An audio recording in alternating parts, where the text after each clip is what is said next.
कानों में कंगना। राजा राधिकारमन प्रसाद सिंह। 1 किरण, तुम्हारे कानों में क्या है? उसके कानों से चंचल लट को हटाकर कहा काइगना।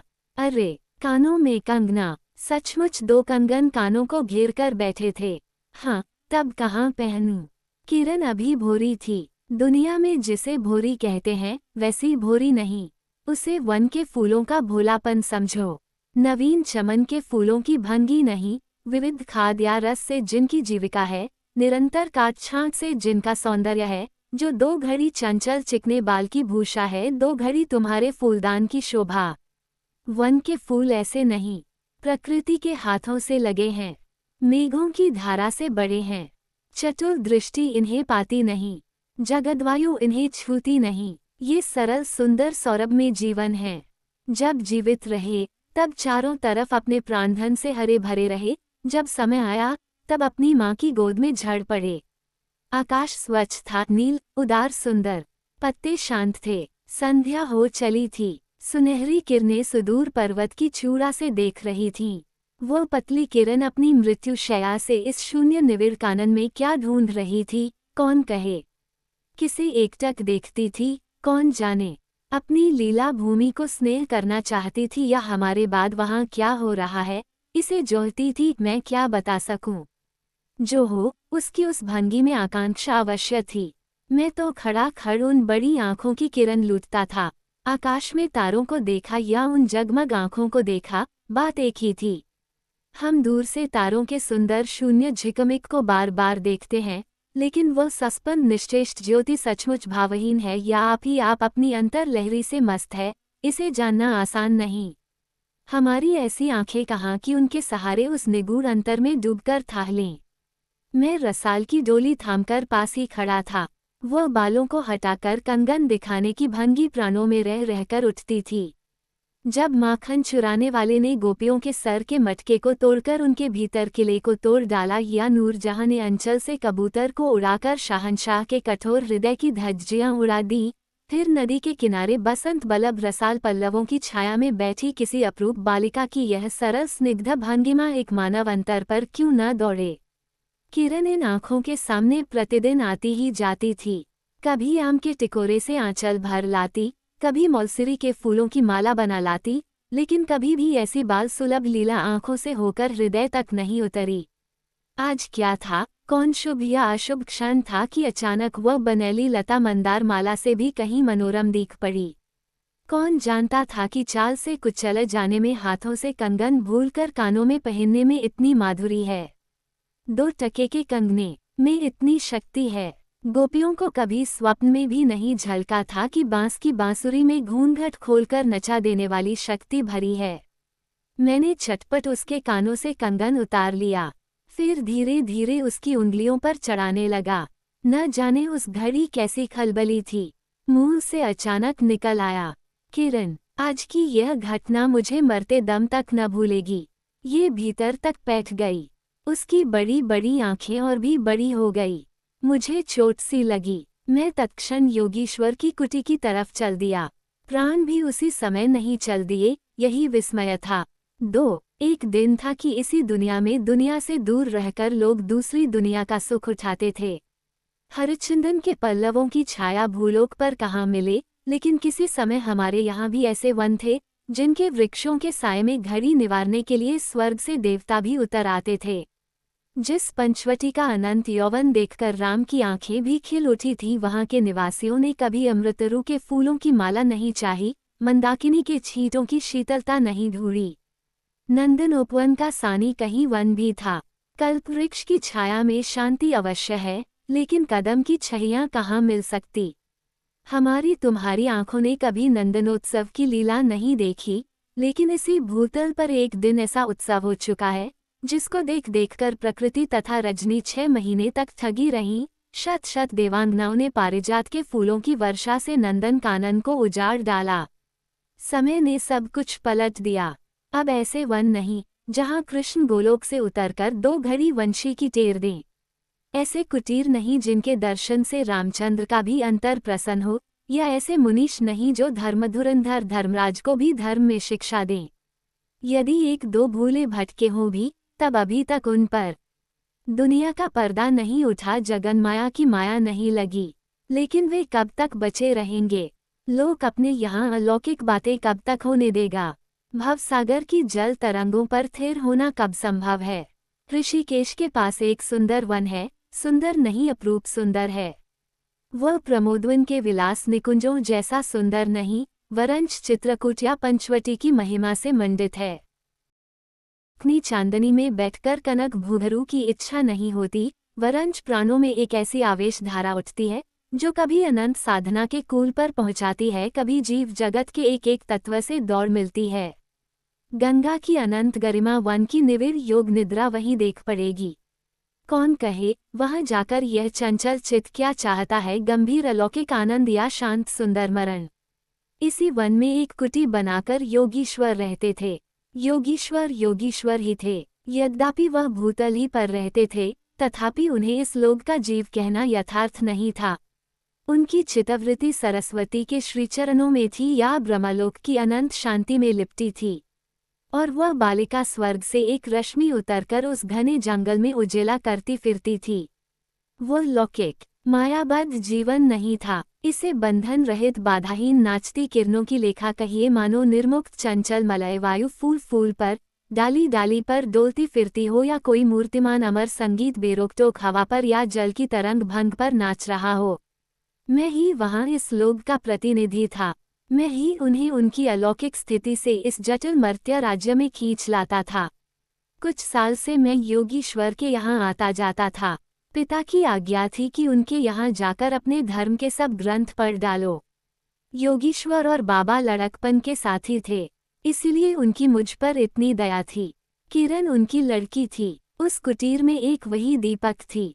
जिस दिन की घटना मैं लिख आया हूँ, उसी दिन सवेरे मेरे अध्ययन की पूर्णाहुति थी और बाबा के कहने पर एक जोड़ा पीताम्बर, 5 स्वर्ण मुद्राएं तथा किरण के लिए 2 कनक कंगन आचार्य के निकट ले गया था। योगीश्वर ने सब लौटा दिए, केवल कंगन को किरण उठा ले गई। वह क्या समझकर चुप रह गए। समय का अद्भुत चक्र है। जिस दिन मैंने धर्म ग्रंथ से मुंह मोड़ा, उसी दिन कामदेव ने वहां जाकर उनकी किताब का पहला सफ़ा उल्टा। दूसरे दिन मैं योगीश्वर से मिलने गया। वो किरण को पास बिठाकर न जाने क्या पढ़ा रहे थे। उनकी आंखें गंभीर थीं। मुझको देखते ही वो उठ पड़े और मेरे कंधों पर हाथ रखकर गदगद स्वर से बोले, नरेंद्र, अब मैं चला, किरण तुम्हारे हवाले है। ये कहकर किसी की सुकोमल उंगलियां मेरे हाथों में रख दी। लोचनों के कोने पर 2 बूंदें निकलकर झांक पड़ी। मैं सहम उठा। क्या उन पर सब बातें विदित थीं? क्या उनकी तीव्र दृष्टि मेरी अंतर लहरी तक डूब चुकी थी? वह ठहरे नहीं, चल दिए। मैं कांपता रह गया। किरण देखती रह गई। सन्नाटा छा गया। वन वायु भी चुप हो चली। हम दोनों भी चुप चल पड़े। किरण मेरे कंधे पर थी। हठात अंतर से कोई अकड़कर कह उठा, हाय नरेंद्र, यह क्या? तुम इस वनफूल को किस चमन में ले चले?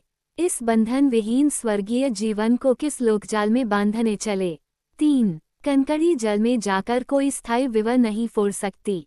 क्षण भर जल का समतल भले ही उलट पुलट हो, लेकिन इधर उधर से जल तरंग दौड़कर उस छिद्र का नाम निशान भी नहीं रहने देती। जगत की भी यही चाल है। यदि स्वर्ग से देवेंद्र भी आकर इस लोक चलाचल में खड़े हों, फिर संसार देखते ही देखते उन्हें अपना बना लेगा। इस काली कोठरी में आकर इसकी कालिमा से बचे रहें, ऐसी शक्ति अब आकाश कुसुम ही समझो। 2 दिन में राम हाय जानकी कहकर वन वन डोलते फिरे। 2 क्षण में यही विश्वामित्र को भी स्वर्ग से घसीट लाया। किरण की भी यही अवस्था हुई। कहाँ प्रकृति की निर्मुक्त गोद, कहाँ जगत का जटिल बंधन पाश। कहाँ से कहाँ आ पड़ी। वह अलौकिक भोलापन, वो निसर्ग उच्छ्वास हाथों हाथ लुट गए। उस वनफूल की विमल कांति लौकिक चमन की मायावी मनोहारिता में परिणत हुई। अब आंखें उठाकर आकाश से नीरव बातचीत करने का अवसर कहाँ से मिले? मलयवायु से मिलकर मलयाचल के फूलों की पूछताछ क्यों कर हो? जब किशोरी नए सांचे में ढलकर उतरी, उसे पहचानना भी कठिन था। वह अब लाल चोली, हरी साड़ी पहनकर, सर पर सिंदूर रेखा सजती और हाथों के कंगन, कानों की बाली, गले की कंठी तथा कमर की करधनी दिन दिन उसके चित्त को नचाए मारती थी। जब कभी वह सज-धज कर चांदनी में कोठे पर उठती और वसंतवायु उसके आंचल से मोतिया की लपट लाकर मेरे बरामदे में भर देता, फिर किसी मतवाली माधुरी या तीव्र मदिरा के नशे में मेरा मस्तिष्क घूम जाता और मैं चटपट अपना प्रेम चीतकार फूलदार रंगीन चिट्ठी में भरकर जूही के हाथ ऊपर भेजवाता या बाजार से दौड़कर कटकी गहने व विलायती चूड़ी खरीद लाता। लेकिन जो हो, अब भी कभी कभी उसके प्रफुल्ल वदन पर उस अलोकालोक की छटा पूर्वजन्म की सुख स्मृतिवत चली आती थी और आंखें उसी जीवंत सुंदर जिकमिक का नाज दिखाती थीं। जब अंतर प्रसन्न था, फिर बाहरी चेष्टा पर प्रतिबिंब क्यों न पड़े। यूं ही 1-2 साल मुरादाबाद में कट गए। एक दिन मोहन के यहाँ नाच देखने गया। वहीं किन्नरी से आंखें मिली क्या, लीन हो गई। नवीन यौवन, कोकिल कंठा, चतुर चंचल चेष्टा तथा मायावी चमक, अब चित्त को चलाने के लिए और क्या चाहिए। किन्नरी सचमुच किन्नरी ही थी, नाचने वाली नहीं, नचाने वाली थी। पहली बार देखकर उसे इस लोक की सुंदरी समझना दुस्तर था। एक लपट जो लगती किसी नशा सी चढ़ जाती। यारों ने मुझे और भी चढ़ा दिया। आंखें मिलती मिलती मिल गई, हृदय को भी साथ साथ घसीट ले गई। फिर क्या था इतने दिनों की धर्म शिक्षा, शतवत सर की पूज्य लक्ष्मी, बाप दादों की कुल प्रतिष्ठा, पत्नी से पवित्र प्रेम, एक एक करके उस प्रतीप्त वासना कुंड में भस्म होने लगे। अग्नि और भी बढ़ती गई। किन्नरी की चिकनी दृष्टि, चिकनी बातें घी बरसाती रहीं। घर बार सब जल उठा। मैं भी निरंतर जलने लगा, लेकिन ज्यों ज्यों जलता गया, जलने की इच्छा जलाती रही। 5 महीने कट गए, नशा उतरा नहीं। बनारसी साड़ी, पारसी जैकेट, मोती का हार, किटकी कर्णफूल सब कुछ लाकर उस मायाकारी के अलग तक रंजित चरणों पर रखे। किरण हेमंत की मालती बनी थी, जिस पर एक फूल नहीं, एक पल्लव नहीं। घर की वधू क्या करती। जो अनंत सूत्र से बंधा था, जो अनंत जीवन का संगी था, वही हाथों हाथ पराये के हाथ बिक गया। फिर ये तो 2 दिन के चकमकी खिलौने थे, इन्हें शरीर बदलते क्या देर लगे। दिन भर बहानों की माला गूंथ गूंथ किरण के गले में और शाम को मोती की माला उस नाचने वाली के गले में सशंक निर्लज डाल देना, यही मेरा जीवन निर्वाह था। एक दिन सारी बातें खुल गई। किरण पछाड़ खाकर भूमि पर जा पड़ी। उसकी आंखों में आंसू न थे, मेरी आंखों में दया न थी। बरसात की रात थी, रिमझिम बूंदों की झड़ी थी। चांदनी मेघों से आंख मूंदोवल खेल रही थी। बिजली काले कपाट से बार बार झांकती थी। किसे चंचला देखती थी तथा बादल किस मरोड़ से रह रहकर चिल्लाते थे, इन्हें सोचने का मुझे अवसर नहीं था। मैं तो किन्नरी के दरवाजे से हताश लौटा था। आंखों के ऊपर न चांदनी थी, न बदली थी।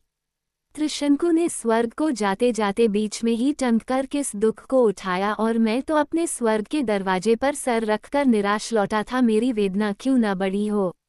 हाय, मेरी अंगुलियों में एक अंगूठी भी रहती तो उसे नजर कर उसके चरणों पर लौटता। घर पर आते ही जूही को पुकार उठा, जूही, किरण के पास कुछ भी बचा हो तब फौरन जाकर मांग लाओ। ऊपर से कोई आवाज नहीं आई, केवल सर के ऊपर से एक काला बादल कालांत चीत्कार के चिल्ला उठा। मेरा मस्तिष्क घूम गया। मैं तत्क्षण कोठे पर दौड़ा। सब संदूक झांके, जो कुछ मिला सब तोड़ डाला, लेकिन मिला कुछ भी नहीं।